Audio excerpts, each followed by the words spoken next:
Morning, my friends. Well, so I should say good evening. Yalla. Yeah, it should be okay. Yeah. Okay, yeah. Okay, shukran. Shukran, Sadir. Bye. So I'm leaving Dahab and it's time to play hide and seek with the Egyptian police now.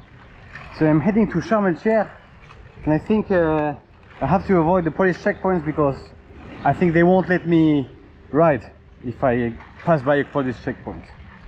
So I have studied the case. I know at least where one checkpoint is.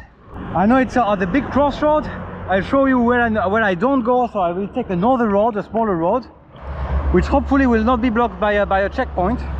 And also I am leaving in the afternoon in order to avoid the heat. So I'm just gonna go not far from Dahab, try to sleep somewhere, and then do most of the road tomorrow morning before the heat comes. Okay, so now this way is the first checkpoint, the checkpoint at the exit of Dahab. So that's why I go this way, and hopefully this way I can rejoin the big road later on and skip the checkpoint. Dahab is here, and that was the crossing. And basically at this crossroad there is a checkpoint. That's the checkpoint I want to avoid, so I'm gonna take this road to try to rejoin the big roads. This way is Sharm El Sheikh, and I hope on this way there is no checkpoint to rejoin the big road. And you can see Saudi Arabia on the other side. Look how well we see the mountains in Saudi Arabia now.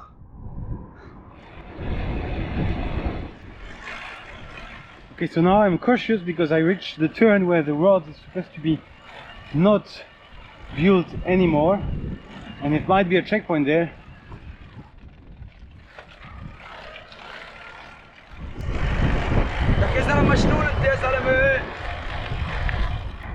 Okay, so what I was afraid of just happened. Basically, as soon as I turned, I saw a military basement and they were waving at me and they were whistling like no. So okay, I just turned around.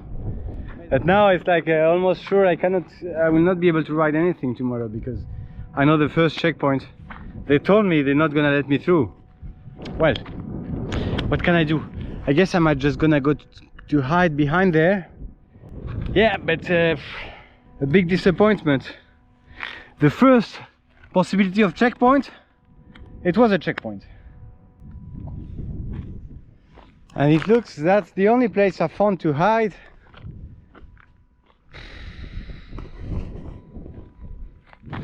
I need to hide my bike still a little bit better because it can be seen from the road just there. Maybe I can hide it here.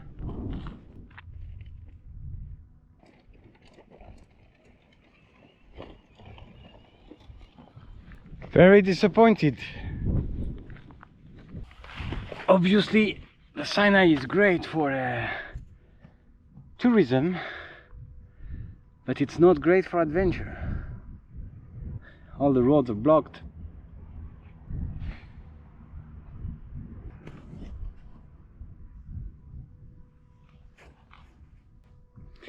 And it looks like I have already lost the hide and seek.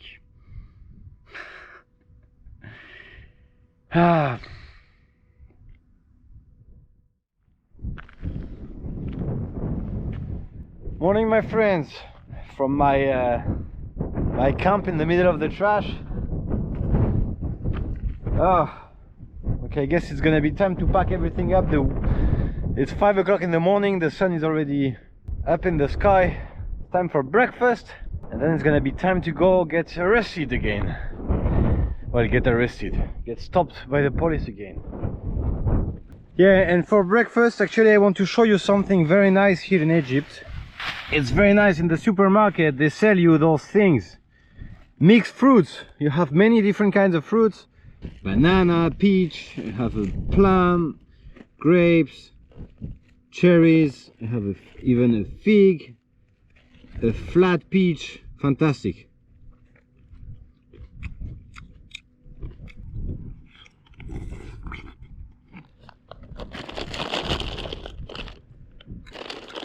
Lemon and chili, very good.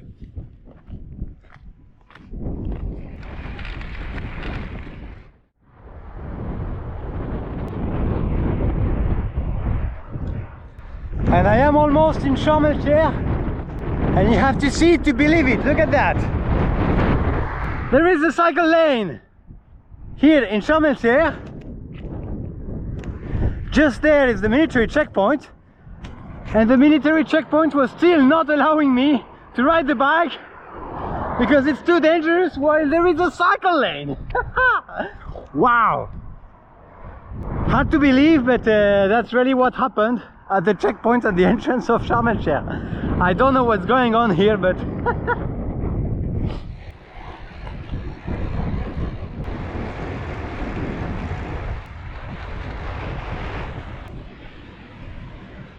so just to explain quickly what happened. So I arrived at the checkpoint. Of course I cannot film the checkpoint here in Egypt. They stopped me.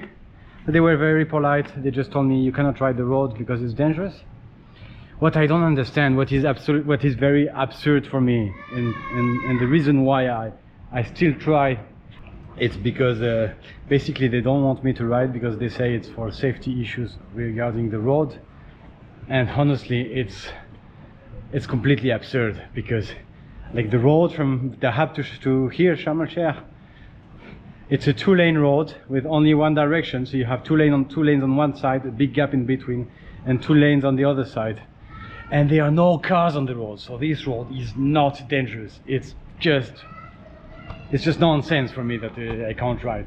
And I don't know if they are hiding the real reason, if it's like for safety reason, because of terrorism or stuff like that, because they are scared of kidnappings or cyclists getting robbed on the way. But for road safety, which is what they say, it makes absolutely no sense. So anyway, so I stopped there. They put me in I wait. They told me to go back to the hub to find a pickup to put the bike. I told them no, if I can't ride it's because of them, so they have to find a pickup for me. And I wait. They told me, oh, you're gonna wait a very long time if you want to wait here. I said, okay, no problem, I'll wait a very long time. And then they found me a pickup all the way to Sharm El Sheikh. And what was very funny is at the checkpoint where the guy was supposed to drop me in Sharm El Sheikh, the policeman still did not want to release me. They say, no, you drive him all the way to the airport. But it was like, oh my god. See, a single room, I paid $144 for 4 nights. So yeah, maybe $35 per night, something like that. Let's give you a tour. Let's make a full tour of the resort. So you see, there is a desk for working. Maybe I will use it, I don't know. Oh, that's the direction, like always in the Muslim countries. Well hidden.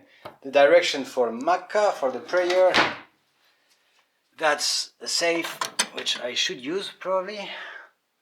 That's a picture of Sinai somewhere, I guess. That's all my bags. That's a mini bar up, which I will unplug immediately, because I do not like the noise of the fridge in the room. I like the room to be quiet.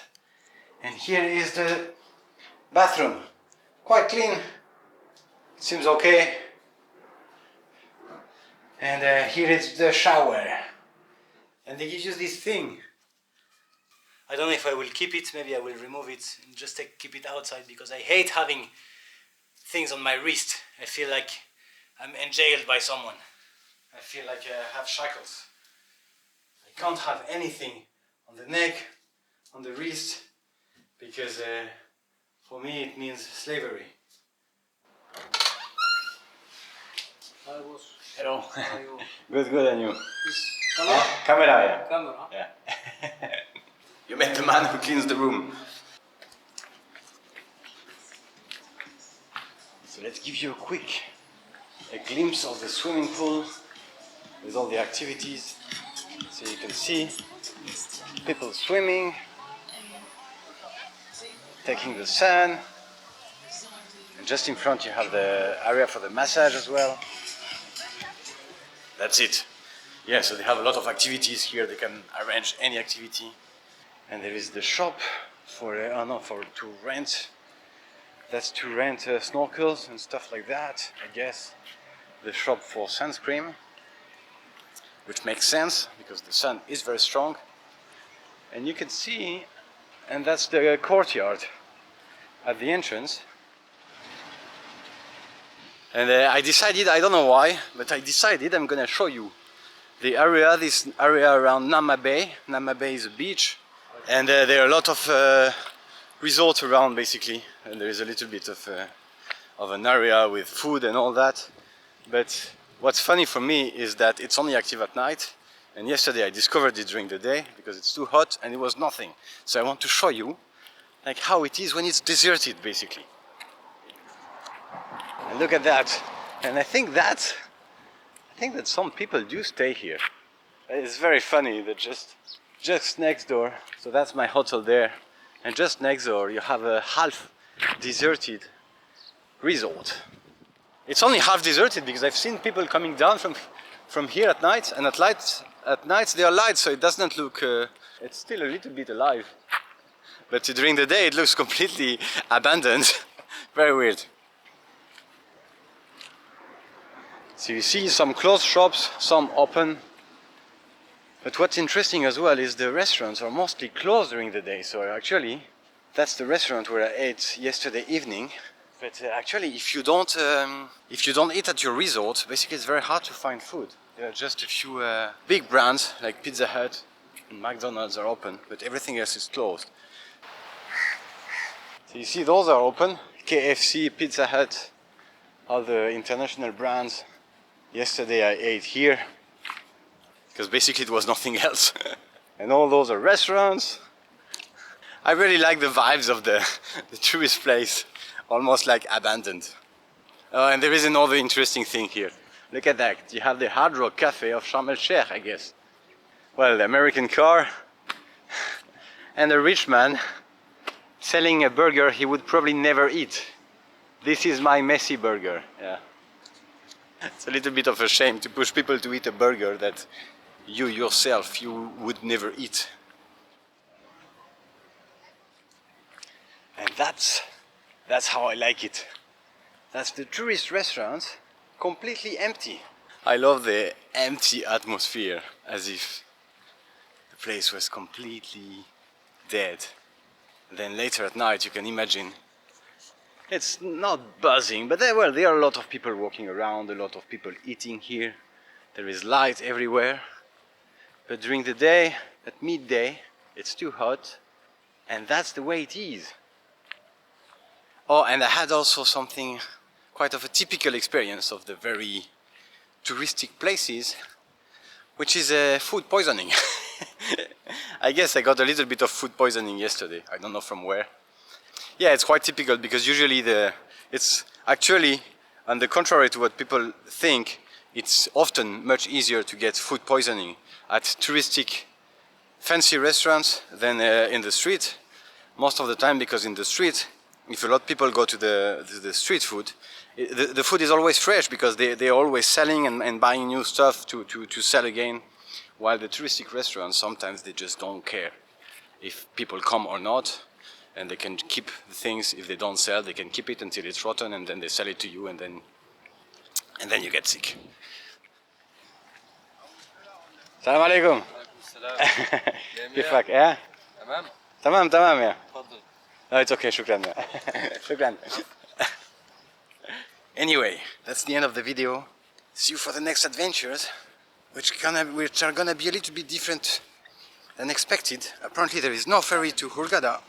The ferry doesn't run anymore, so then I thought I might, and I can't ride in Sinai, that's obvious. I tried, it's not working, so I thought I might just take a bus, and to go to Hurghada I would have to take a bus to Cairo, and then back down, another bus back down to Hurghada.